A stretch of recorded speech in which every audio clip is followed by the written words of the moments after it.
sa ating initial reports na natanggap, no, nagsimula po ito bilang isang RIDO o local conflict. And ang nilinaw po natin dito, hindi po ito coordinated attack laban sa gobyerno. Matagal na ring tahimik sa Basilan, kaya marami ang nagulat sa panibagong bakbakan. Dalawang paksyon umano ng MILF ang nagsagupaan. Pero ayon sa AFP, clan war ang sanhi ng gulo. Hindi raw ito pag-atake sa gobyerno. Sa isa pang sigalot, pinaringgan ni PBBM ang China sa Malaysia. Anya, walang peace at stability kung patuloy ang pambubuli. Magandang gabi, ako po si Pinky Webb. Ako naman si Willard Cheng. At ako si Corina Sanchez Rojas. Sa mga kaibigan nating Pangasinense, maabigya labi. Simulan na natin ang agenda. Bakbakan sa Basilan, 4 na sibilyan sugatan sa pananalakay ng grupong konektado umano sa MILF sa tipo-tipo. Higit 1,000 pamilya nilikas. Exclusive bilyong pisong halaga ng infrastructure project sa Masbate, kinukwestiyon. Kaso laban kay Congressman Antonio Co. Pinaaksyonan na kay Ombudsman Boying Remulla. Senador Bongo pinapatawag na raw ng ICI. Sagot ng komisyon, alamin. Dating security consultant ni Zaldico na si Orly Gutesa, pinakakasuhan ng korte ng falsification. Pirma ng abogado sa kanyang affidavit, peke raw kasi. PBBM tinira ang China sa ASEAN Summit. Chinese Premier Li Qiang in attendance. Halaga ng piso sumadsad sa bagong all-time low kontra dolyar. At Disney Princess Yarn, VP Sara kumasa sa The Fate of Ophelia dance trend ala Snow White.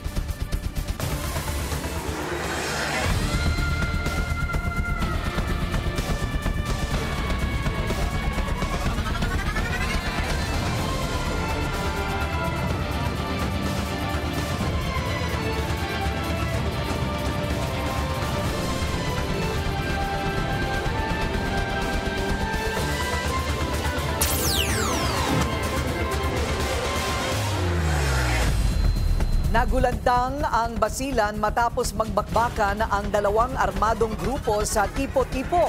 4 na sibilyan ang nasugatan habang libo-libong pamilya ang nagsilikas. Narito ang agenda report ni RJ Rosalado live mula sa Zamboanga City. Ano ang nangyari sa tipo-tipo, RJ?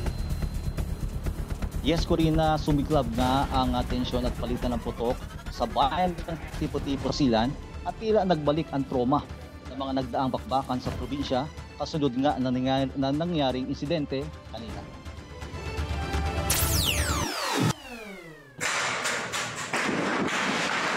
Nakadapa si Leonard Verba habang naririnig ang malalakas at sunod-sunod na putok ng mga baril. Nang pansamantalang huminto ang putukan, agad-agad siyang bumaba sa gusaling pinagtatrabahuan. Naging kampante lang si Leonard na makita ang mga sundalong nakakalat at nakabantay na sa mga daan.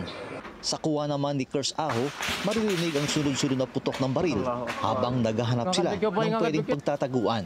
Tumakbo sila ng kanyang kasama papasok sa mga kabahayan, pero sunod-sunod pa rin ang putok ng baril. Nagtago sila pansamantala sa isang bahay at nang paalis na sana ay bigla naman sila nagulantang sa sunod-sunod na putok. Sa kuha ni Ron Amin, maririnig din ang sunod-sunod na putok ng mga baril habang sila ay nasa 100. Ayon sa AFP, ang mga putok na ito ng mga baril ay mula sa awayan ng dalawang pamilya sa magkakalapit na barangay sa tipo-tipo Basilan. Based po sa ating initial reports na natanggap, no, nagsimula po ito bilang isang RIDO o local conflict. And ang nilinaw po natin dito, hindi po ito coordinated attack laban sa gobyerno. Nagsimula ang awayan ng dalawang armadong grupo ng mga patay si Ustad Nadsri Tarahin na isa ring miyembro ng Moro Islamic Liberation Front sa bus terminal ng Lamitan noong October 21. Ayon sa Basilan Provincial Public Information Office, 4 na sibilyan ang nasugatan matapos tamaan ng mga ligaw na bala. Higit 1,000 pamilya din ang nagsilikas. Suspendido ang pasok sa paaralan at trabaho sa tipo-tipo. Meron silang suspect na gusto nilang kunin. Siyempre suspect. Tapos meron din ho yun ng mga kamag-anak. And in the first place, ang suspect nila accordingly is security ng municipal government. So, sa loob ng municipal government na yon, merong police station. Pinangunahan ng Basilan Provincial Government ang mapayapang negosasyon sa paghipag-ugnayan sa ilang MILF commanders, Muslim religious leaders at militar. Umaasa ang provincial government na tutugon ang dalawang grupo sa kanilang panawagan na tigil putukan at pag-usapan ang kanilang hidwaan.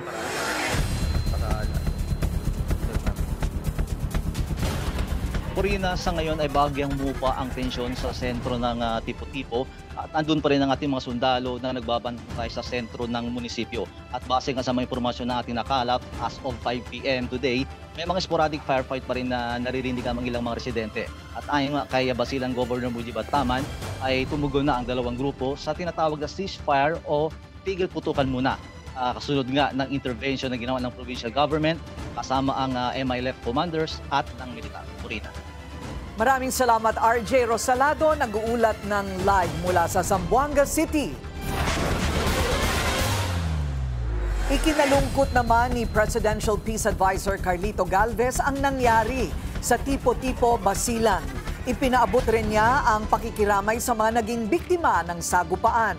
May pakiusap rin siya sa mga taga-Basilan.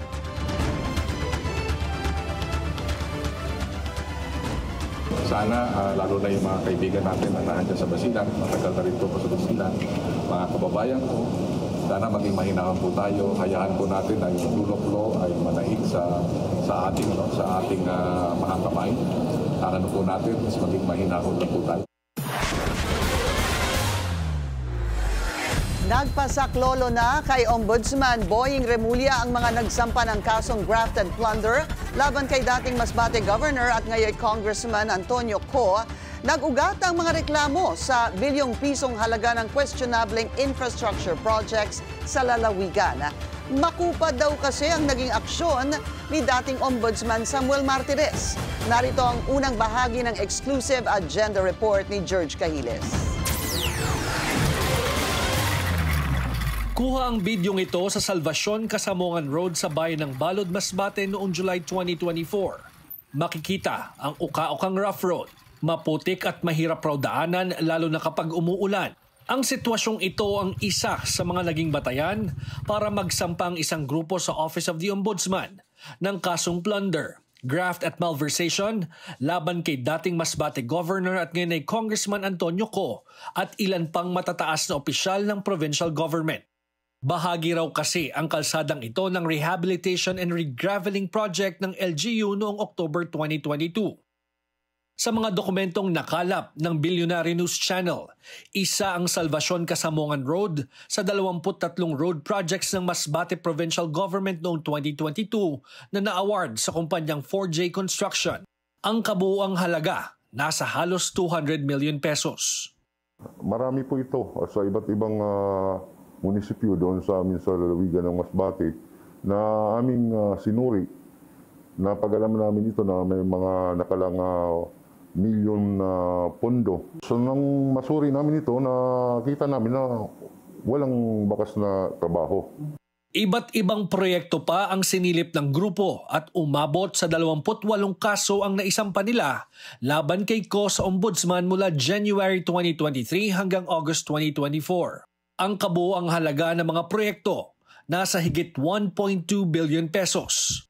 Sa kabila ng kahon-kahong ebidensyang kanilang dinala, mabagal raw ang pag-uusad ng kanilang reklamo. Kaya naman noong October 15, isang sulat ang kanilang ipinadala sa bagong talagang ombudsman na si Jesus Crispin Remulla na sana'y aksyonan ang kanilang reklamo. Sa sulat, ipinarating nila ang kanilang pagkadismaya sa kakulangan ng aksyon sa ilalim ng termino ni Ombudsman Samuel Martires. Anila, sa bigat ng kanilang reklamo, inendorso pa lamang ang ilan sa mga ito sa Fraud Audit Office ng Commission on Audit. Wala pang sagot ang mga bagong opisyal sa Office of the Ombudsman hinggil sa estado ng mga isinampang kaso laban kay dating Governor Co. kami umaasa, ang taong bayan sa Masbate, ng mga kasong isinampa namin ay sana mabigyan ng patarungan, hustisya para sa kanilang paghihirap na kung saan ay buwis din ang nakataya.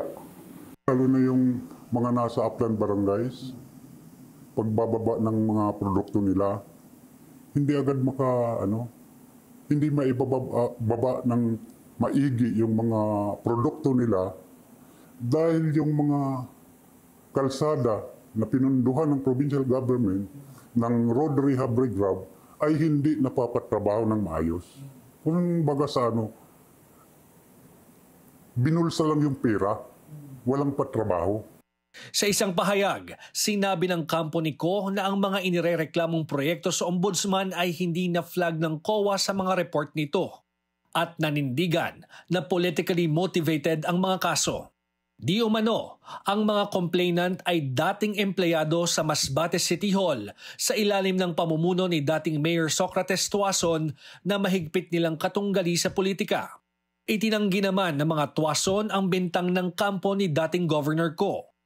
Pinabulaanan din ng mga complainant na may politiko sa likod ng pagsasampa nila ng kaso. Para sa Agenda, George Cahiles, Billionaire News Channel. Spotted umano sa Malaysia ang mga luxury helicopter. Ni-resigned ako Bicol Party List Representative Saldi Ko.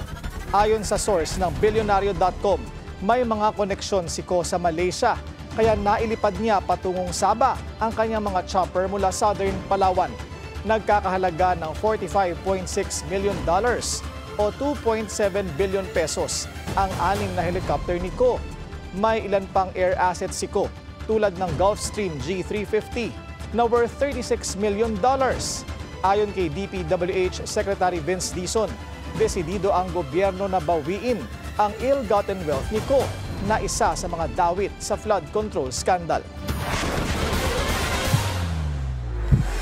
Wala pang balak ang ICI na ipatawag sa Senado si Senador Bongo sa mga pagdinig nito. Pero iba ang usapan pagdating kay dating Congressman Saldi Ko. Ang detalye sa agenda report ni Ivy Reyes. Pinabulaanan ng Independent Commission for Infrastructure o ICI na ipinatawag na nila si Senator Bongo kaugnay ng plunder complaint ni former Senator Antonio Trillanes IV nitong nakaraang linggo. Wala pang napapadala na imbitasyon ang commission to Senator Bongo to become a resource person. How about in the coming days? No plan set, but we will let you know once the commission decides to invite Senator Bongo. Sa isang online post kasi, sinabi ni Trillanes na tumangging pumunta si Go sa himpilan ng ICI. Anya, gusto raw ni Go ay kasama sina Presidential Sister and Senator Amy Marcos at Senator Bato de la Rosa ng Duterte Bloc. Makalipas ang ilang oras, nag-issue ng iratom si Trillanes at sinabing feelers pa lang naman ang natatanggap ng opisina ni Go, hindi official invitation. Inamin din ng ICI na sa ngayon, hindi nila prioridad ang plunder complaint ni Trillanes dahil nakafile naman na ito sa ombudsman. Kasama sa complaint ni Trillanes sina former President Rodrigo Duterte at ang ama't kapatid ni Go. Ayon kay Trillanes, bunga ng pag-abuso ni Go sa posisyon ang awarded contracts sa mga construction companies na pag-aari ng kanyang mga kamag-anak na may kabuuang halaga na 6.9 billion pesos. Samantala, nagpadala na ng pangalawang sabina ang ICI sa addresses ni resigned ako Bicol Party List Representative Saldi Ko sa Pasig at Bicol matapos hindi sumipot sa nakatakdang hearing niya kasabay si later Representative Martin Romualdez noong October 8. Kapag hindi pa sumipot si Ko ngayong Dibyembre, mapipilitan daw silang gabitin ang kanilang remedial measure na magsampa ng request for a contempt order sa korte. Nang tanungin kung ito na ba ang hudyat para humingi ng karagdagang kapangyarihan, iisa pa rin ang sagot ng ICI. Ito raw kasi ang mandatong ibinigay sa kanila, kaya ito rin daw ang susundin nila. Para sa Agenda, Ivy Reyes, Billionaire News Channel. Kaisa ng publiko ang Makabayan Block sa pangangalampag sa umano'y usad pagong na investigasyon ng ICC sa flood control scandal. Mahigit 2 buwan na nang maungkat ang issue pero wala pa rin daw napaparusahan. Narito ang agenda report ni Joan Manalo. Dismayado ang Makabayan Block sa pag-usad ng ICI investigation sa mga maanumalyang flood control projects sa bansa. Anila, justified ang pagkainip at pagkadismaya, lalo na ng taong bayan dahil wala pa rin napapanagot. Nababahala tayo dahil yung spokesperson mismo ng ICI, si Brian Hosaka, nagsabi siya recently na so far, sa trabaho ng ICI over the past few months, ay wala pa raw silang natutukoy na malaking isda, particularly legislator, no, na maaring diinan. Dagdag ni Representative Antonio Tino, medyo nakakabahala na hanggang ngayon ay puro mga contractor at district engineer pa rin ang nadidiin, kahit na napakarami ng lumabas na testimonya na nag-uugnay sa mga politiko.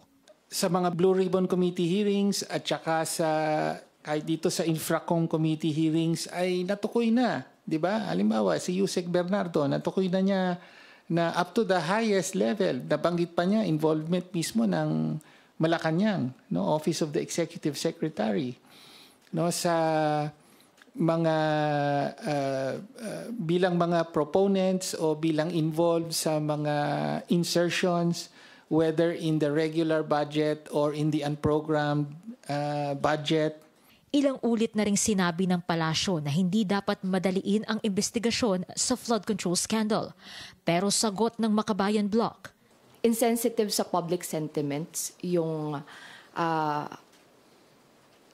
comments na wag magmadali o wag mainip. Ayan. Dahil ang at stake dito, yung pang-araw-araw sana na suporta para sa edukasyon, sa kalusugan, sa pabahay, at yung araw-araw din na pinapasan na mabigat na tax ng mamamayang Pilipino. Paliwanag ng Malacanang, nagpapakita naman daw sa ICI ang mga personalidad na pinapatawag nito kahit na wala silang contempt powers. Pero giit ng Makabayan Block, taas kilay pa rin sila sa pahayag ng palasyo dahil hindi pa rin daw fully transparent ang proceedings nito.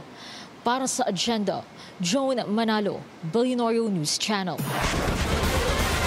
Sa nagpapatuloy na serye ng labasan ng yaman, 19 na sa 24 na senador ang nagsapubliko ng kanilang mga salin. Sa pinakahuling datos, si Chis Escudero ang maituturing na poorest senator, habang si Mark Villar naman ang pinakamayaman. Alamin ang kani-kanilang net worth sa agenda report ni Hannah T.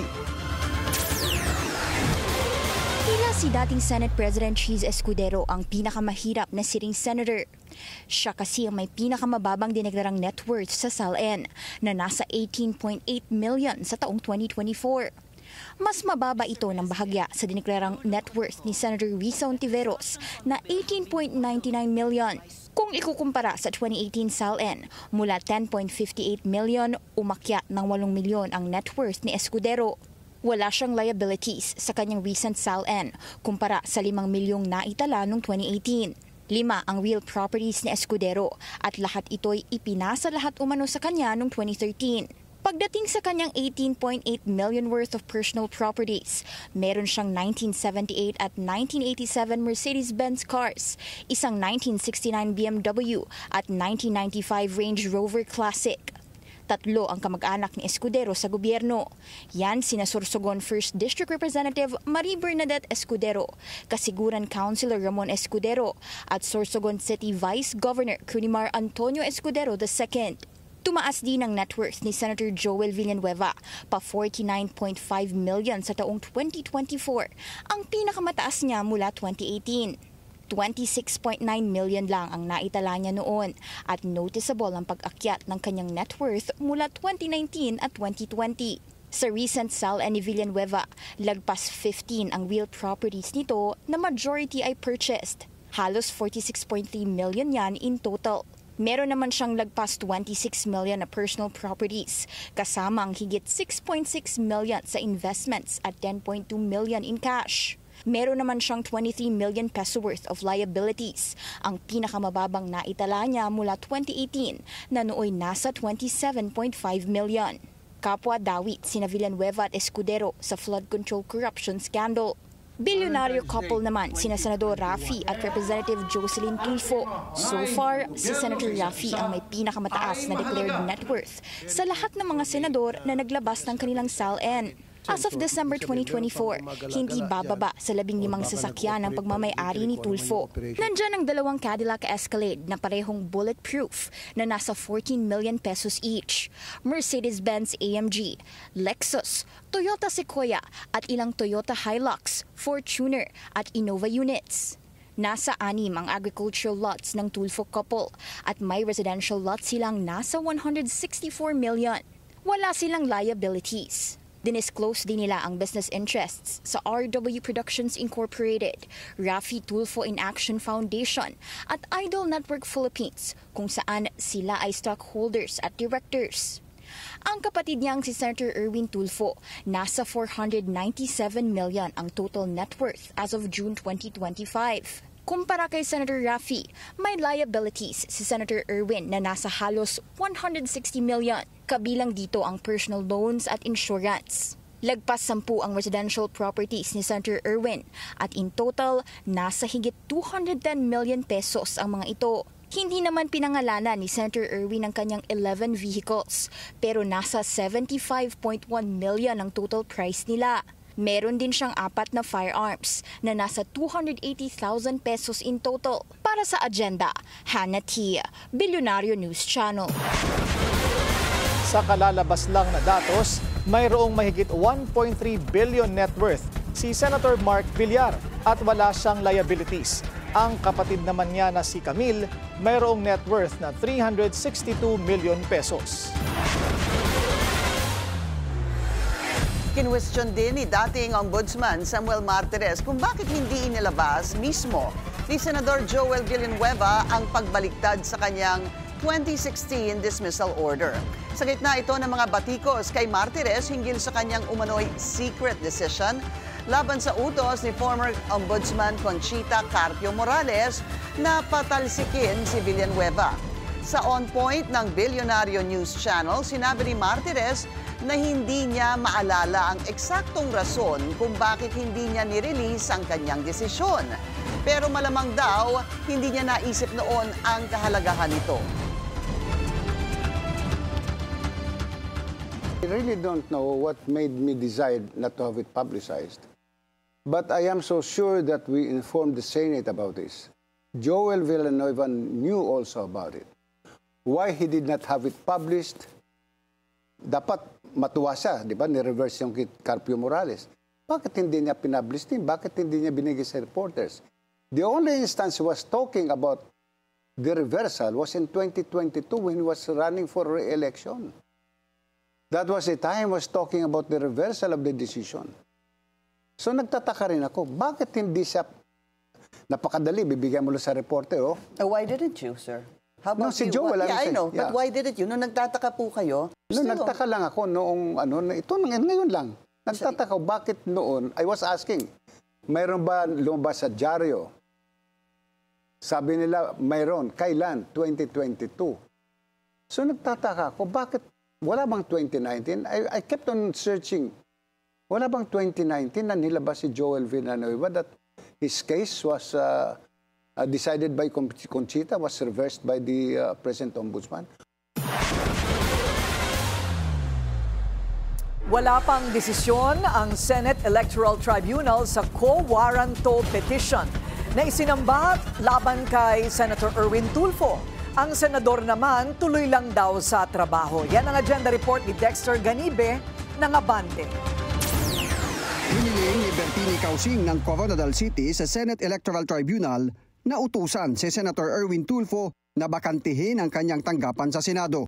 Sa kanyang 19 na pahinang quo warranto petition, giniit ni Causing na si Senator Erwin Tishina Tulfo at ang US citizen na si Eric Sylvester Tulfo ay iisang tao.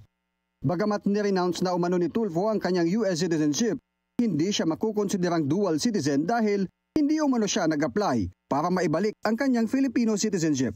Hindi ito ang unang pagkakataon na questionin ang citizenship ni Senator Erwin. Nito lang Pebrero, naghain si Kausing ng disqualification case sa senatorial bid ni Tulfo sa parehong grounds. Ibinasura ito ng COMELEC 2nd Division noong Mayo na pinagtibay ng Comelacan Bank nito lang Hunyo. Hindi kwalipikado si Erwin Tulfo para magiging congressman. At hindi rin siya kwalipikado para tumakbong senador. Simula pa 2023, naging maingay na sa kanyang YouTube channel si Dr. Kausing laban sa citizenship ng magkapatid na Erwin at Raffy Tulfo. Kumandidato rin siya sa pagkasenador pero dineklarang nuisance candidate. Si Dr. Kausing na isa ring inhinyero ay dating abogado. October noong 2022 nang i-disbar siya ng Korte Suprema dahil sa kanyang social media post ng draft ng isang plunder complaint. Nauna na siyang pinagsabihan ng SC noong 2021 dahil sa paglabag sa confidentiality ng dinidinig noong kaso sa isang family court. Ang kanyang quo warranto petition sa Senado laban kay Senator Erwin na isinampa noong Hulyo ay maaari raw madesisyonan sa loob ng 2 buwan kung summary dismissal, pero maaring tumagal kung maging full-blown hearing. If there is a requirement for the issuance of summons and the petition will undergo po yung normal processes po, yung proceedings po, siguro po a year po yung co-warranto. Okay.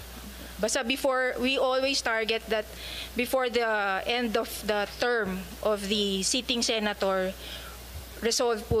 Tiniyak naman ni Senador Erwin Tulfo handa siyang harapin ang kaso.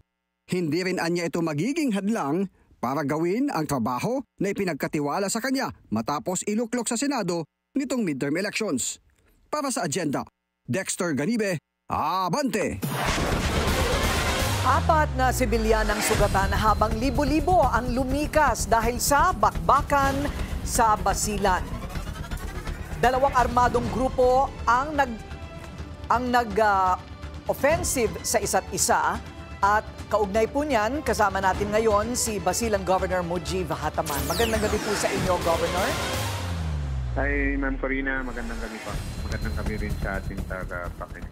Nagulat po kayo, Gov, tungkol po sa nangyaring biglaan po na mga opensiba o ang ganito pong karahasan na nangyari po dyan sa inyo?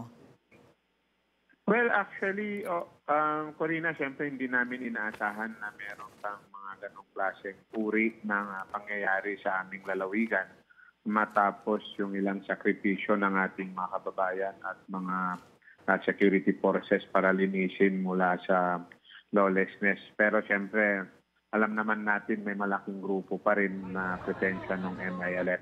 Pero gusto ko lang linawin tong pangyayari, Corina, hindi auto-related sa conflict ng MILF at ng gobyerno. Kumbaga may different, kakaibang kwento tong pangyayari na to. Ano po yung kwentong yun, sir? 2 grupo daw po na kapwa MILF ang nagsagupaan? Actually, hindi, Corina. Ganito ang kwento para lang maintindihan ng ating mga kababayan. Noong October 21, merong binaril na isang religious leader from isang barangay sa Tipo-Tipo Municipality at nagkataon ang pamilya noon ay miyembro ng MILF. And even itong allegedly itong napaslang ay miyembro rin ng MILF. Tapos yung pamilya kahapon, parang meron daw silang suspect at nagkataon ay municipal guard ng Tipo-Tipo Municipal Government. So pumunta sila kahapon ng 3:00 at gusto nila, according doon sa mga commander ng MILF na kausap natin, na gusto nilang hulihin or gustong isuko sa kanila. Of which yung suspect nila ay nag-deny rin na bahagi siya nung pagpaslang doon sa sinabi kong religious leader na napaslang noong October 21 po. So doon nagsimula yung tension na to hanggang sa nagkaputukan. Pero yun, yung situation mula kahapon. Pero mula kahapon, Corina, na-contain namin yung insidente at nagkaroon ng usapan ang buong akala namin tuloy-tuloy at hindi magkaputukan dahil nine-negotiate din nung negotiator mula sa provincial government in coordination doon sa mga ilang commander ng Moro Islamic Liberation Front dito sa Basilan. So hindi pa po malinaw ang motibo, kumbaga iniimbestigahan pa po ninyo kung bakit po binaril ito pong religious leader na ito? Well, actually hindi klaro ang motibo at kung sino yung bumaril. Dahil as of the moment kausap ko yung Chief of Police ng Lamitan City, hindi pa concluded ang kanilang investigation. Meron lang isang information na kailangan nilang i-confirm. Pero generally, Corina, meron naman actually nahuling dalawa based sa kanilang initial investigation. Itong dalawa na to ay kabahagi ng buong operation na lookout ng assailant. Pero hindi pa finally concluded kasi ongoing yung investigation. Kaso lang, itong kaanak ng MILF, ng religious leader na to na napas lang no October 21, may sarili silang suspect doon mismo sa barangay Tipo-Tipo proper kung saan yung incident kanina. At yun ang pinuntahan nila kahapon na gusto nilang hulihin at gusto nilang maisuko sa kanila. Of which sabi ko nga yung suspect nila ay nag-deny rin na may kinalaman doon. Ayun. So nag-deny kaya hindi pa malaman kung ano ba ang motibo nung suspect. Yeah. Pero kayo po'y confident, you're confident na hindi na po mag-e-escalate o hindi na po madadagdagan itong palitan ng putukan? Well, actually, hindi mag-escalate. As of mga 6:18 kanina, ang report sa amin based doon sa mga negotiator na pinadala namin, totally pulled out na yung mga armado, yung mga MILF ng Barangay Baguindan at bumalik na sa original station nila. Hindi po ba tapos na ang decommissioning ng mga armas at combatant ng MILF? Ang alam ko, Corina, meron pang last phase na hindi na decommission. Okay. At tinatrabaho pa ng Armed Forces sa ngayon. So, kumusta na po yung mga nasugatan naman at mga nagsilikas na pamilya? Yung nasugatan, Corina, yung 3 andito lang sa Provincial Hospital ng aming lalawigan at merong medyo seriously wounded dinala sa Zamboanga City. Pero ang mga nagsilikas sa kanya-kanyang pamilya at hoping na dahil alam ako usually by observing tingin ko mga bukas baka unti-unti nang magbalikan yan sa kanilang bahay sa Tipo-Tipo proper. Maraming salamat po sa inyong oras, Basilan Governor Mujib Hataman. Mas mahigpit na polisiya kontra alak, pinanawagan. Susunod yan sa agenda.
Traffic check muna ngayong Martes sa Commonwealth Tandansora. Light to moderate ang daloy ng mga sasakyan papuntang Fairview. Light naman ang kabilang lane.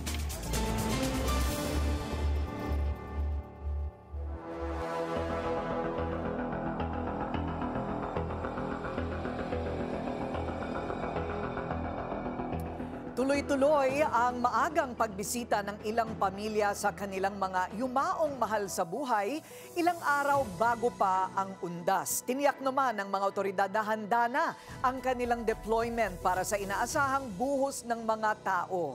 Narito ang agenda report ni Andrea Salve.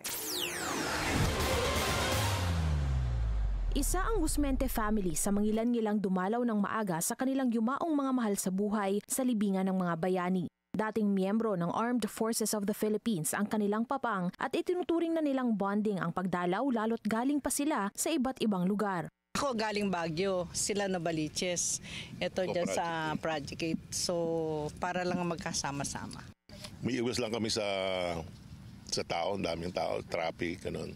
Patuloy ang paghahanda sa libingan ng mga bayani para sa papalapit na undas. Kanina naabutan naming dineliver ang portalets na ilalagay sa key areas ng sementeryo. Sa The Heritage Park naman, makikita ang mga trabahanteng nagtatayo ng tents at meron na ring mangilan-ngilang bumibisita ng maaga. Sa guidelines na inilabas ng pamunuan ng The Heritage, pinaalala nitong bawal ang paglalagay ng dekorasyon, bakod at solar lights sa grave sites. Mariin ding ipinagbabawal ang solicitation, hindi otorisadong pagbebenta at anumang iligal na gawain. Simula October 31 hanggang November 1, bukas ang The Heritage mula alas 5 ng umaga hanggang alas 10 ng gabi. Pinaikli naman ito sa November 2 na mula alas 5 ng umaga hanggang alas 8 ng gabi. Sa Manila Memorial Park sa Parañaque, marami na ring sasakyan at mga taong pumapasok. Kasado na rin ang kanilang schedule. 24 hours silang bukas mula October 31 hanggang November 2. Para matiyak ang kaligtasan ngayong undas, simula mamayang hating gabi hanggang November 3 ay naka-heightened alert na ang PNP. Higit 50,000 personnel daw ang kanilang ipapakalat sa ilalim ng Ligtas Undas 2025 Security and Safety Plan. Meron ding higit 16,000 na dagdag puwersa mula sa AFP, BFP at PCG at higit 45,000 force multipliers na binubuo ng mga barangay tanod, BPATs at mga volunteer. Magtatalaga rin ang PNP ng Police Assistance Desk sa mga sementeryo, transport terminals at mga pangunahing lansangan. Para sa agenda, Andrea Salve, Billionaire News Channel. Kung may mga bumibisita na sa sementeryo, nagsisimula na ring dumagsa ang mga pasahero sa mga bus terminal ilang araw bago ang undas. Ang ilang biyahe sa PITX fully booked na rin. Ang detalye sa agenda report ni Ryan Reloban ng Abante. Mas kumakapal na ang bilang ng mga pasahero sa ilang bus terminal sa Metro Manila na uuwi sa kanilang mga probinsya para sa undas. Kahapon lang, umabot na sa 188,624 na biyahero ang naitala sa Parañaque Integrated Terminal Exchange or PITX, ang main bus transport hub sa Kalakhang, Maynila. Mas mataas ito sa normal average na 160,000 kada araw. Pwede pa anyang lumobo ang bilang sa mahigit 200,000 sa October 30. Sa ngayon, may ilang biyahe patungong Bicol Region ang fully booked na. Ngayon pa po, pwede na tayong mag-advance booking, punta lang sila sa terminal. O di kaya naman po, i-check natin yung mga Facebook page natin para po maitanong natin sa customer service representative ng PITX para po sa mga numbers o di kaya naman online platform booking. Nagsimula na rin ang pagdating ng mga pasahero sa mga bus terminal sa kahabaan ng EDSA Cubao sa Quezon City. Maraming pasahero na rin ang pabiyahing norte, partikular sa Cagayan at Pangasinan. Nagsidatingan na rin ang mga pasahero sa isang bus terminal sa Sampaloc, Maynila, kung saan ayon sa ilan ay ayaw na nilang sumabay sa inaasahang dagsa ng mga pasahero sa Huwebes hanggang sa Biyernes. Pagdating sa undas, or even before the undas, we're going to deploy additional personnel from DOTR, LTO, LTFRB, SAIC, at saka mga Coast Guard natin to augment the security. Kasama na rin po ang PNP natin. Nakakalat na rin ang mga security personnel, medical teams at K9 units sa mga nasabing bus terminal sa Metro Manila. Para sa agenda, Ryan Reloban, Abante.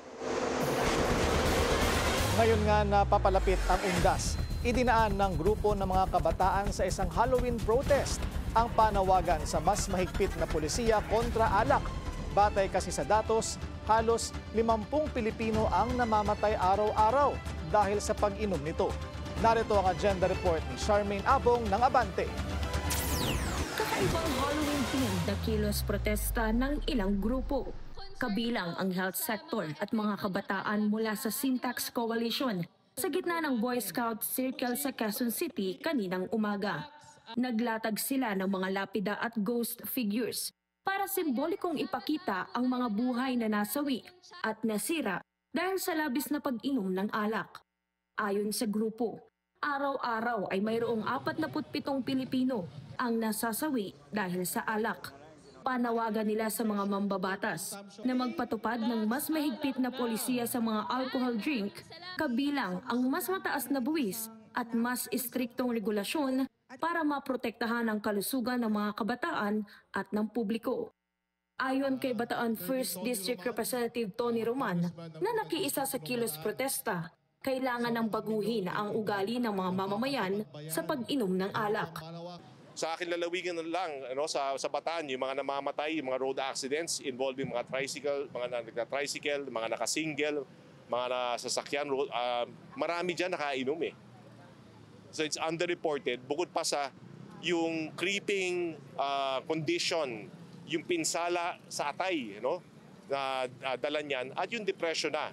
Dahil nga, ang sino mga target ng depression, ang vulnerable sa depression, di ba mga kabataan din? Hindi nakakatulong po yung mga umiinom. Suportado ng mambabatas ang panawagang itaas sa 25% ang distilled spirits tax at 10% na dagdag tax sa beer. Hindi naman daw aniya malulugi ang mga alcohol beverages company dahil revenue neutral aniya ito. Ang tingin ko, hindi naman masasaktan yung bulsa ng mga alcohol beverage companies. Lalaki ang kita ng pamahalaan. Yung kita na yan, maaaring ilaan sa PhilHealth. Gusto natin ibigay ito sa PhilHealth, hindi lang sa DOH. Para tutok na tutok, para pambayad ng hospital fees at saka professional fees ng mga doctors. Isang win-win situation ayon kay Roman. Para sa agenda, Charmaine Abong, Abante. Hindi na nagpaligoy-ligoy pa si PBBM. Pinaringgan ng Pangulo ang Beijing sa ASEAN-China Summit sa Malaysia, kaugnay sa panggigipit nito sa ating soberanya. Ang detalye sa agenda report ni Elijah Bonzo. Tahasang nagpahayag ng batikos si Pangulong Bongbong Marcos na nagpapatuloy na sigalot sa South China Sea sa harap mismo ni Chinese Premier Li Qiang. Sa kanyang talumpati sa 28th ASEAN-China Summit ngayong araw, binigyan diin ni PBBM ang kahalagahan ng self-restraint ng mga bansa kung nais talagang mapanatili ang peace, stability at prosperity sa rehiyon. Mariin ding kinundina ng Pangulo ang unilateral declarations of marine protections kagaya ng nature reserve sa Scarborough Shoal na iginigiit ng Beijing. Ani Marcos, walang legal na basihan ang mga hakbanging ito at nilalabag ang international law kagaya ng 1982 United Nations Convention on the Law of the Sea o UNCLOS, pati na rin ang 2016 Arbitral Award. Paglalahad ng Pangulo sa harap ng ASEAN at China ang patuloy na agresyon na nararanasan ng mga Pilipinong mangingisda at Philippine Coast Guard sa naturang teritoryo ay malinaw na paglabag sa jurisdiksyon at karapatang pansoberanya ng Pilipinas. Nasa Malaysia ang ASEAN chairmanship ngayong taon at panawagan ng Prime Minister ng bansa. As is the case with all issues, we want it to be resolved within ASEAN. We still urge strongly the all parties engaged in these negotiations, universally recognized principles of international law, precisely the 1982 UNCLOS and the Code of Conduct. Sa nagdaang 46 ASEAN Summit noong nakaraang Mayo, nagpahayag na ang Pilipinas na nais nitong makumpleto ang Code of Conduct for the South China Sea sa susunod na taon kung kailan nasa Pilipinas na ang chairmanship ng ASEAN. Para sa agenda, Elijah Bonzo, Billionaire News Channel. Pagkagaling sa Malaysia, biyaheng busan naman si PBBM para makipagkita sa Filipino community doon. Dadalo rin siya sa 32nd APEC Summit sa Gyeongju. At sa kabila ng corruption issue dito sa bansa, tiwala ang gobyerno na mas maraming investment ang magiging pasalubong ng Pangulo. Narito ang agenda report ni Ivy Reyes. Walang inaasahang bilateral meeting ang Pilipinas kasama ang China o Amerika, ang dalawa sa top economy sa buong bansa sa paparating na 32nd Asia-Pacific Economic Cooperation o APEC sa Gyeongju, South Korea. I cannot answer that, but what happens in APEC is that they discuss this pressing issues. I'm sure the issues of the uncertainties brought about by the tariffs, they are discussed among the officials of APEC and also with the private sector. They will have dialogues, the leaders will have dialogues with ABAC, the private sector arm of APEC. Ito sa kabila ng mga kinakaharap na issue ng rehiyon, gaya ng tariff policy ng Estados Unidos kung saan Asia-Pacific states ang kalakhang apektado. Sa datos ng Center for Strategic and International Studies, kabilang ang Vietnam, Japan, South Korea, Thailand, Malaysia at Indonesia sa APEC economies na may pinakamatataas na trade surplus sa Amerika. Abril nitong taon na magpataw si US President Donald Trump ng reciprocal tariffs. Ang Pilipinas, 20% ang nakuhang taripa. Sa pinakaunang official visit ni Pangulong Bongbong Marcos sa Washington sa ilalim ng Trump presidency, bumaba ng 1% ang taripang ito. Ayon sa mga eksperto, crucial ang APEC ngayong taon dahil tila naghihigita ng China at Amerika pagdating sa kapangyarihang mamuno sa rehiyon. Ang foreign policy ni Trump na kilala sa kanyang Make America Great Again legacy campaign, hindi rin daw tumutugma sa multilateral at globalist perspective ng APEC. Nang matanong ang administrasyon tungkol dito, we will have to defer to the DTI on that, but our position as a developing country, we are for multilateralism and we support the WTO. Para sa Management Association of the Philippines, bukod sa digital divide, natural disasters at usapin ng transparency sa gobyerno, malaking concern din sa Pilipinas ang political warfare at disinformation. Kaya naman ang 3 statements na pipirmahan ng Pilipinas iikot sa artificial intelligence, demographic change at cultural and creative industry. Magsasalita rin si PBBM sa CEO Summit at ta-attend sa Leaders Dialogue kasama ang APEC Business Advisory Council. Pagdating sa Filipino community, wala umanong problema ang gobyerno sa 70,000 Filipinos na naninirahan doon dahil maganda raw ang labor laws ng South Korea. Sa November 2, gaganapin ang isang wreath-laying ceremony para sa higit 7,000 mga sundalong nasawi sa Korean War noong 1950. Para sa agenda, Ivy Reyes, Billionaire News Channel. Halaga ng piso sumadsad sa bagong all-time low kontra dolyar. Susunod yan sa agenda.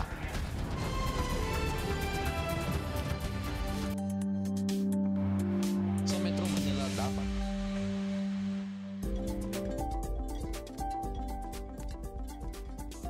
sa araw ng linggo.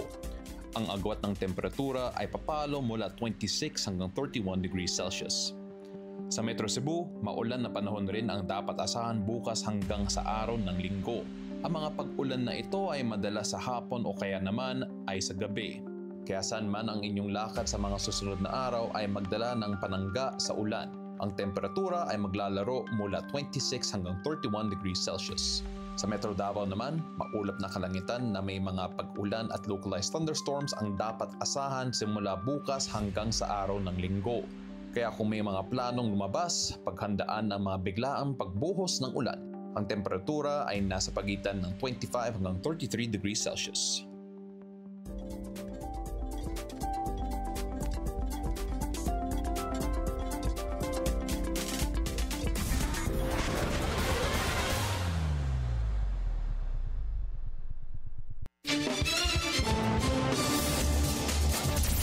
Traffic check ulit tayo sa Elliptical Road. Moderate to heavy ang daloy ng mga sasakyan papasok ng Commonwealth Avenue. Light to moderate naman ang kabilang lane. Nasa Pilipinas na ang chairmanship ng ASEAN. Yan ang agenda report ni Lyja Bonzo live mula sa Kuala Lumpur, Malaysia. Lyja? Pinky, sa huling araw ng 47 ASEAN Summit and related summits dito sa Kuala Lumpur, Malaysia, formal nang tinanggap ng Pilipinas ang ASEAN chairmanship para sa susunod na taon. Sa closing ceremony nito kaninang umaga, isinagawa ang symbolical na pagsasali ng gavel sa pagitan ng Malaysia Prime Minister Anwar Ibrahim at Pangulong Ferdinand Marcos Jr. To my friend Bongbong, Good luck. President Ferdinand Marcos Jr., as you assume this responsibility, I have every confidence that under your steady hand, ASEAN will continue to act with clarity, composure, and that warmth and poise for which the Filipino people are known. Sa ASEAN chairmanship ng Pilipinas sa 2026, ibinahagi ni Pangulong Marcos sa kanyang talumpati ang magiging tema nitong Navigating Our Future Together. Kikilalanin ito bilang ikalimang ASEAN chairmanship ng ating bansa. Pinky.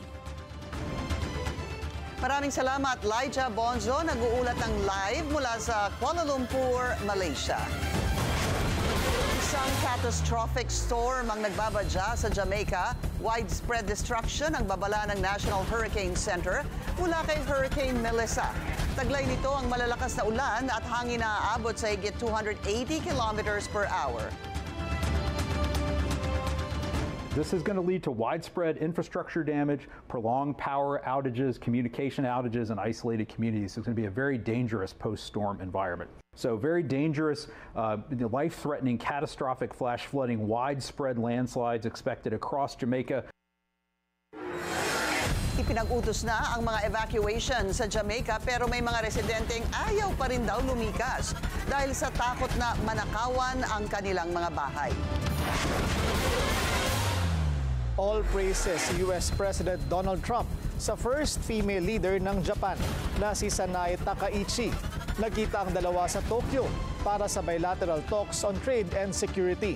Pinirmahan din nila ang isang kasunduan sa critical minerals. On behalf of our country, I want to just let you know, anytime you have any question, any doubt, anything you want, any favors you need, anything I can do to help Japan, we will be there. We are an ally at the strongest level. Malapit si Takaichi sa kaibigan at golfing partner ni Trump na si late Japanese Prime Minister Shinzo Abe na pinaslang noong 2022. Kaya naman niregaluhan ni Takaichi si Trump ng putter ni Abe, isang gold leaf golf ball at golf bag na pinirmahan ni Japanese major winner Hideki Matsuyama. Ino-nominate din daw ni Takaichi si Trump para sa Nobel Peace Prize. Dismayado ang isang grupo ng mga negosyante matapos makakuha ng tariff deals kay US President Donald Trump ang ilang ASEAN neighbors pero wala para sa Pilipinas. Ang detalye sa Agenda Report ni Paulo Barcelon. Disappointed ang liderato ng Philippine Chamber of Commerce and Industry matapos makuha ng Thailand, Malaysia at Cambodia ang mga malalaking tariff deal mula sa Estados Unidos. Kabilang dito ang kasunduan ng Malaysia sa rare earths at zero tariffs para sa ilang produkto ng Vietnam. Pero ang Pilipinas, no deal. Ayon kay PCCI Vice President for Trade Brian Ang, apektado ang mga semiconductor exporter sa Pilipinas. Very, very depressed na sila. They were hoping na because over 50% of our exports are from semiconductors, no? So, very depressed sila na wala pa rin lumalabas na positive feedback on this sectoral tariff. We are shocked that this news came out. We were expecting a little bit of good news na because we have been negotiating for at least sectoral tariff relief when it comes to our semiconductor industry. What's happening is the total opposite. You see our neighbors getting special tariff exemptions and the Philippines has so far received none.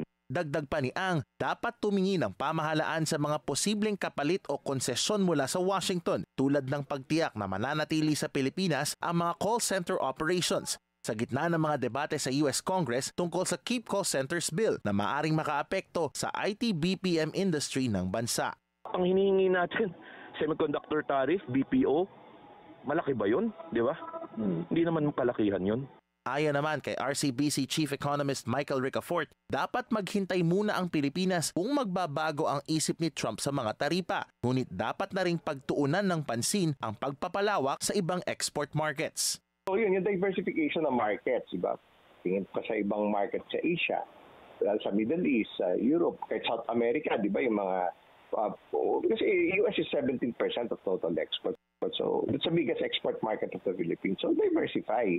Ani Ricafort, makatutulong ang diversification para protektahan ang ekonomiya ng bansa sa mga susunod na taon ng administrasyon ni Trump. Ayon naman kay Palace Press Officer Claire Castro, dumadaan daw ngayon sa masusing negosasyon ang Pilipinas at Amerika, lalo na para sa sektor ng serbisyo at agrikultura, bagay na hindi raw dapat madaliin. Mapa-deal or no deal man with the Trump administration, pananaw ng mga eksperto, dapat nang humanap ng alternatibong merkado para sa mga produkto at serbisyong Pilipino. Pananaw nila, the more economic choices na mayroon ng Pilipinas, the less chance na maapektuhan ito ng policy shocks, lalo na pagdating sa pandaigdigang kalakalan. Para sa Agenda, Paulo Barcelon, Billionario News Channel. Taong 2022 nang buksan ang usapin na amyendahan ng ASEAN-China Free Trade Agreement at sa huling araw ng 47th ASEAN Summit, nilagdaan na ang ASEAN-China Free Trade Area 3.0 upgrade. Sinelyuhan ito sa pagitan ni Chinese Minister of Commerce Wang Wentao at Malaysian Minister of Investment, Trade and Industry Senator Tengku Zafrul Aziz. Palalawakin ng kasunduan ang kooperasyon ng China at ASEAN sa mga umuusbong na sektor ng kalakalan. Kabilang dyan ang digital and green economies, supply chain resilience, consumer protection at pagsuporta sa mga MSME.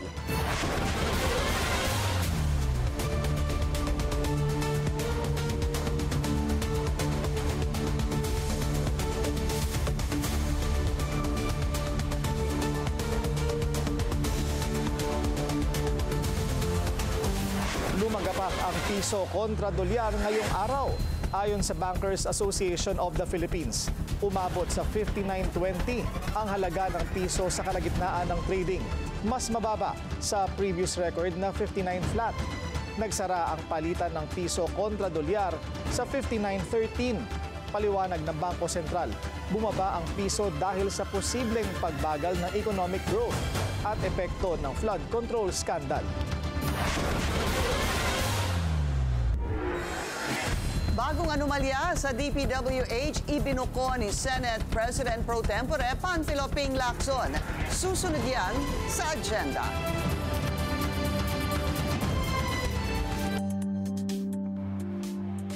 Ngayong gabi, tatlong weather system ang kasalukuyan nakaaapekto sa ating bansa. Una, ang hanging amihan na nakaaapekto sa extreme northern Luzon. Pangalawa, ang easterlies na patuloy na nagdadala ng mga maalinsangan na panahon sa gitna at katimugan bahagi ng Luzon. At pangatlo, ang Intertropical Convergence Zone o ITCZ na nakaaapekto sa Palawan, Visayas at Mindanao. Dahil sa hanging amihan, maulan na gabi ang inaasahan sa Batanes at Babuyan Group of Islands. Pinapaalalahanan ang mga residente sa mga nasabing lugar na maghanda sa katamtaman hanggang sa malakas na pag-ulan na maaari magdulot ng pagbaha at pagguho ng lupa. Samantala, dahil sa easterlies, inaasahan ang kalat-kalat na pag-ulan na may kasamang pagkidlat at pagkulog sa Central at Southern Luzon, kabilang ang Metro Manila. Dahil naman sa Intertropical Convergence Zone o ITCZ, patuloy ang mga pag-ulan sa Masbate, buong rehiyon ng Visayas, Hilagang Mindanao, Caraga Region, Zamboanga Peninsula at Bangsamoro Region. Sa ganitong lagay ng panahon, pinapaalalahanan ang publiko na maging alerto at magdoble ingat sa mga panganib na dulot ng malalakas na pag-ulan.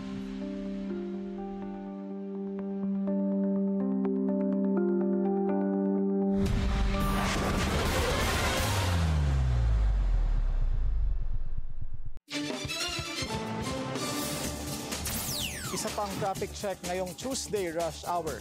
Sa EDSA White Lanes, mabagal ang daloy ng mga sasakyan sa northbound lane. Light to moderate naman ang southbound lane. Di pa man nakakabalik bilang chairman ng Senate Blue Ribbon Committee, may baon na agad na panibagong pasabog si Senate President Pro Tempore Panfilo Ping Lacson. Alamin yan sa Agenda Report ni Hannah T. Ibinuko Binitawan ni Senate President Pro Tempore Panfilo Lacson ang panibagong anomalya sa DPWH. Yan ang mga umano'y handwritten memo mula sa tila outsiders na direkta raw inaabot sa dati nitong kalihim. Sa isang interview, tinukoy ni Lacson na mala-post-it daw ang mga ini-endorsong project kay dating DPWH Secretary Manuel Bunoan. Pero galing ito sa non-organic na mga tauhan ng ahensya. Wala raw official channel ang DPWH para rito, kaya itinuring ni Lacson na tila sumusolo raw at may sariling diskarte si Bunoan. Sinusubukan naming makakuha ng pahayag mula sa dating kalihim, pero wala pa itong sagot sa amin. Matatanda ang inilantad sa Blue Ribbon hearing ni dating DPWH engineer Bryce Hernandez na substandard ang lahat ng kanilang proyekto sa Bulacan mula 2019. Pero hindi raw ito alam ni Bunoan kahit siya pa ang kalihim noon. To say na hindi niya na-monitor, dalawa lang implication. It's either kasabot ka or incompetent ka. Bumaba sa pwesto si Bunoan sa gitna ng flood control scandal na kalaunay pinalitan ni Secretary Vince Dizon. Una na ring ibinunyag ni Lacson ang umano'y leadership fund ng DPWH. Sistema ito kung saan nako-consolidate ang mga proposal ng mga mambabatas sa National Expenditure Program na nagbubukas ng puwang para sa budget manipulation kahit hindi pa ito approved. Ni-name drop din ni Lacson ang anak ni Bunoan dati na treasurer ng MBB Global Properties. Tied ang kumpanya sa Global Crete Builders na nakakuha ng higit 2 billion worth of DPWH contracts mula 2018 hanggang 2024.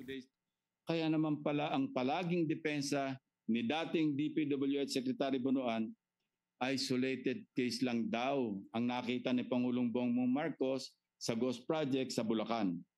Ayaw na siguro ni Bunoan na maungkat pa sa investigasyon ang Global Crete. Itinanggi ni Bunoan ang involvement ng anak niya rito. Higit kumulang 50 billion mula sa unprogrammed funds ng 2024 budget ang inilagay ng DPWH sa infra projects. 30 billion dito ay napunta sa flood control projects. Ang unprogrammed appropriations ay sinabog sa mga distrito para sa flood control, kung saan umano'y mga suki na kontratista at mambabatas ang nakikinabang. Suportado ngayon ni Lacson ang reforms na isinusulong ni na Secretary Dizon at Senate Finance Committee Chair Win Gatchalian na ngayon gusto nang gawing as specific as possible ang line items sa budget. Sa susunod na hearing sa November 14, inaasahang may lalabas na panibagong testigo at malalaking pangalan ayon kay Lacson. Para sa Agenda, Hannah T., Bilyonaryo News Channel. Pinakakasuhan na ng Manila RTC si Orly Gutesa matapos lumitaw na peke umano ang notarization sa kanyang sinumpaang salaysay. Sabi ng korte, hindi raw totoong pirma ni Attorney Petchy Rose Espera ang nasa affidavit na siya umanong nagnotaryo nito ayon kay Gutesa. Si Gutesa ang nagsabing siya mismo ay nagsagawa ng cash deliveries sa bahay ni na dating Ako Bicol Party List Representative Zaldico at dating House Speaker Martin Romualdez, kaugnay ng umano'y kickback na natanggap ng mga mambabata sa flood control scandal. Si Gutesa ang surprise witness ni Senador Rodante Marcoleta sa Blue Ribbon Committee hearing. Dalawang alkalde ang nahaharap sa disqualification ng COMELEC dahil sa umano'y residency issue at alegasyon ng vote buying. Kanselado rin ang COC ng isang gobernador dahil naman sa material misrepresentation. Ang kanilang mga tugon sa Agenda Report ni Joash Malimban. Ineligible to be elected as Mayor of Tarlac City. Yan ang hatol ng COMELEC Anbank sa kaso ni Tarlac City Mayor Susan Yap Sulit. Sa isang October 22 desisyon, sinabi ng COMELEC na bigo ang kampo ni Yap Sulit na patunayang isa siyang residente ng Barangay Tibag sa Tarlac City o ang lokalidad na aniyay kanyang domicile o itinuturing na tahanan. Ayon sa poll body, lalabag ito sa Section 39A ng Local Government Code kung saan sinasabi na residente ng kanyang masasakupan for at least 1 year preceding election day dapat ang isang tumatakbong kandidato. Base raw sa pinagsama-samang testimonya ng mga testigo, kabilang na ang ilang barangay officials, barangay health workers at kahit ang isa sa mga umano'y political allies ni Yap Sulit, sinabi na hindi naninirahan dito ang alkalde. Sinabi rin sa resolusyon na ang property umanong sinasabi ni Yap Sulit na kanyang tinitirhan ay natuklasang isa lamang warehouse.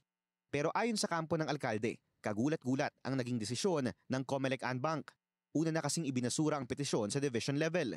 Ayon sa isa sa mga legal counsel ni Yapsulit na si Attorney Ray Christopher Fajardo, tila ibinase lang ng COMELEC ang kanilang desisyon sa mga affidavit na hawak ng petitioner. Yung testimony nila, sir, ang tinestify lang nila, walang bahay dyan, warehouse lang. Samantalang yung mga nag-testify or nag-execute ng affidavit for Gov. Susan noon, Mayor Susan, is pumupunta kami dyan. Nakikiselebrate nga kami tuwing may okasyon. Pinapatawag nga niya kami.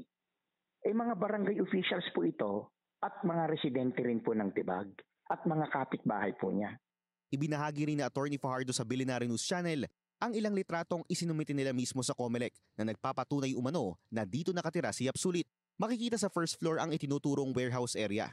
Sa ikalawang palapag naman nakalagay ang umano'y kitchen area, isang walk-in closet at isang bedroom.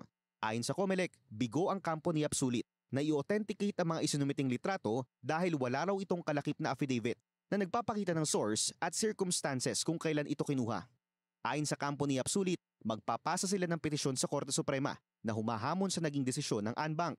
Lagi nang sinasabi yon, let's protect the will of the electorate. Dapat yun yung bigyan ng pansin. Hindi lang yung posisyon ko yung at stake dito.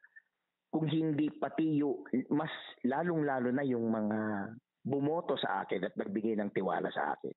Samantala, naglabas din ng desisyon ng COMELEC First Division na nagdidiskwalipika kay Cabuyao City Mayor Dennis Hain dahil sa vote buying allegations. Kinansela naman ng Second Division ng Certificate of Candidacy ni Albay Governor Noel Rosal dahil sa material misrepresentation. Subject for motion for reconsideration ang dalawa at maaari pang iakyat sa COMELEC Anbank.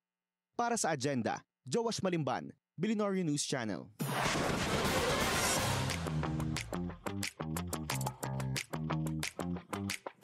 A demolition job laban kay late President Manuel L. Quezon. Ganito dinescribe ng kanyang grandson na si Ricky Avancenia ang recently released biopic ng kanyang lolo. Sa beautiful day ng Billionaire News Channel, Avancenia emphasized that he respects artistic freedom. Pero hindi raw dapat pinortray si Quezon as, quote, narcissistic, egoistic, corrupt, and manipulative.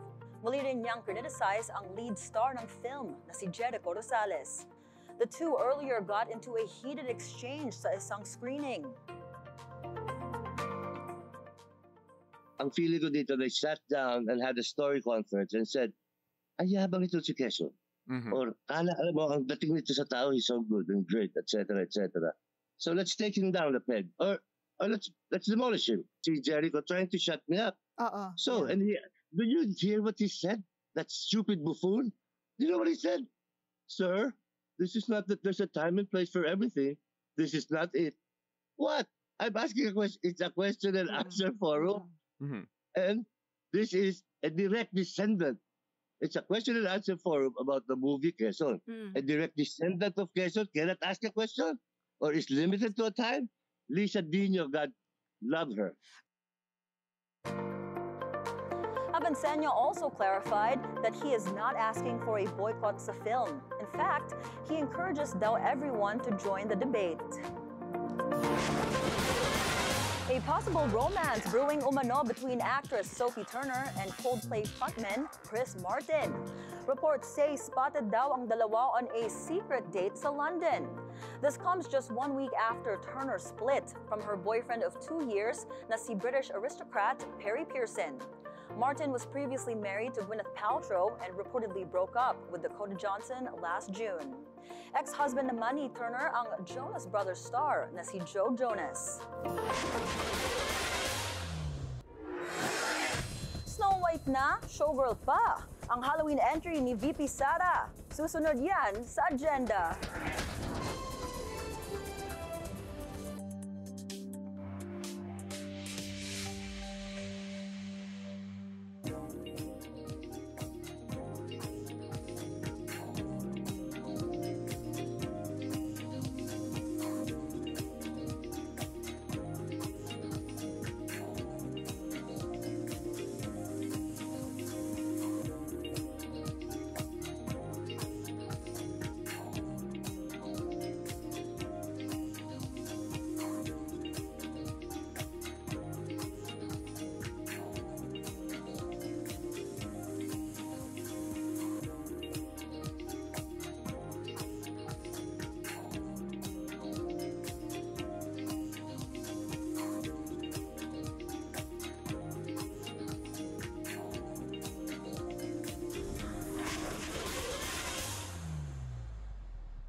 Traffic check ulit tayo sa EDSA Mega Mall. Bumper to bumper ang mga sasakyan sa northbound lane. Mabilis naman ang kabilang lane. Handa na ba kayo sa inyong retirement? Sa mga hindi pa, may alok na tulong at payo ang isang leading insurance and mutual company. Ang detalye sa agenda report ni Paulo Barcelon. Inilunsad ngayong Martes ng Insular Life o InLife ang kanilang Retirement Readiness Index tool na layong tulungang alamin ng mga Pilipino ang kanilang kahandaan pagdating sa kanilang pagreretiro. Batay kasi sa research ng InLife, 47 lamang out of 100 ang karaniwang readiness score ng ating mga kababayan pagdating sa kanilang pagreretiro. Pangunahing dahilan dyan ay ang kawalan ng disiplina sa pagtitipid, hindi pag-prioritize sa pagreretiro o di kaya'y pananaw na hindi ito agad-agad importante. Ayon sa InLife, malaki ang maitutulong ng retirement calculator nito mapa Gen Zs at Millennials na gustong magretiro ng maaga o sa mga late Millennials o Gen X at Seniors na gustong ayusin ang kanilang retirement plans. Kinakausap din ng InLife ang mga kumpanya na gawing parte ng kanilang programa ang financial literacy para sa kanilang mga empleyado. Many studies have shown that if employees are financially well and secure, they tend to be more productive, less absent, and more engaged. So it can become a part of organizational strategies. Inilunsad din ngayong araw ng InLife ang kanilang Retire Assured 2 plan para sa mga career executive o di kaya naglilipat ng senior management positions. The goal, gawing secure ang inyong future sa pamamagitan ng pagsisigurong may pera kang magagamit para sa lifestyle na gusto mong makamit. You can think through with someone, that AI thing there in the website, and then figure out how much you really need to set aside for the lifestyle you want, the expenses you want to have, what you want to enjoy in life, and then from there, you're able to make plans, fill up the gap, etc. Marami ring inaalok ang InLife na iba't ibang produkto at serbisyo para masigurong may patutunguhan ang perang pinagtrabahuhan. Bisitahin lamang ang kanilang website na inlife.com.ph. Para sa agenda, Paulo Barcelon, Billionario News Channel. Sa esports, back-to-back champions ang Team Liquid Philippines matapos durugin ang Aurora Games sa Season 16 ng MPL Philippines. Ang detalye sa agenda report ni Sheila Salaysay.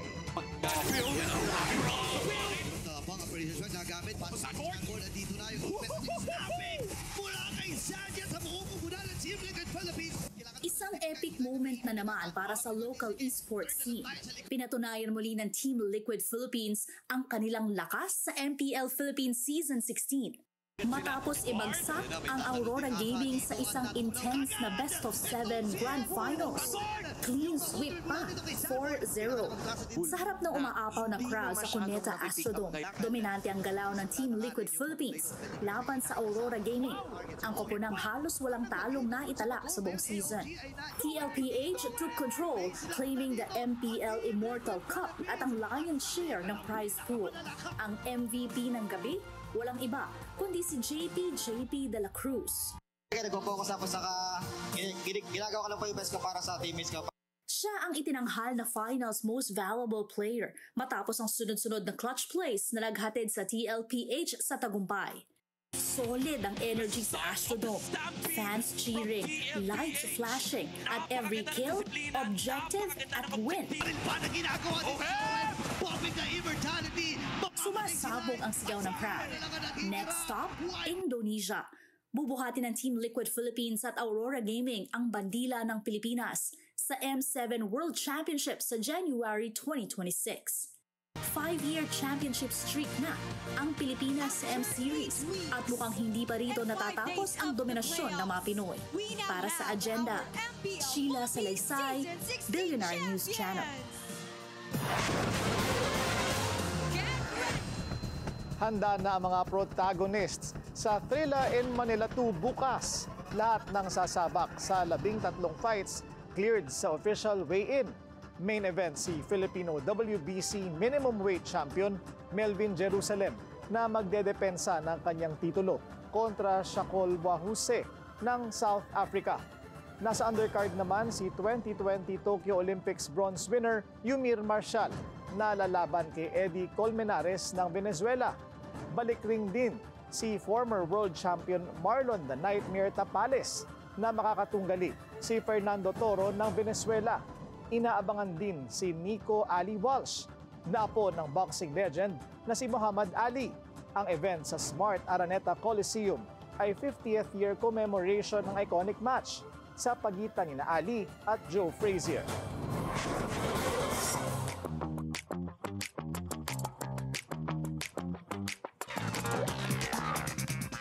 Panibagong kontrobersya sa royal family, no thanks to Prince Andrew's ties to the late sex offender Jeffrey Epstein.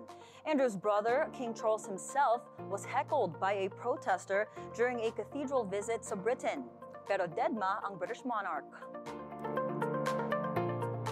How long have you known about Andrew and Epstein? Have you asked the police to cover up for Andrew? Have you asked the police to cover up for Andrew? What do you think? Should the MPs be allowed to debate the lawyers in the House of Commons? Andrew has faced years of scrutiny dahil sa kanyang connection kay Epstein. And just recently, an Epstein victim also accused him of sexually abusing her, a claim na dinenay ng prince. But he has said he would give up his title of Duke of York amid the scandal. Disney princess na TikToker pa. Yan ang peg ng ating Vice President this Halloween.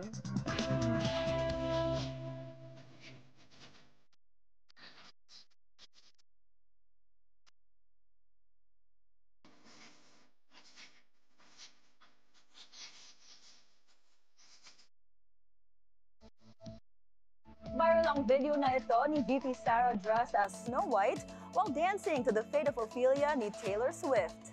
Aside from this, ilang selfies din ng VP ang pinost as she attends a Halloween party.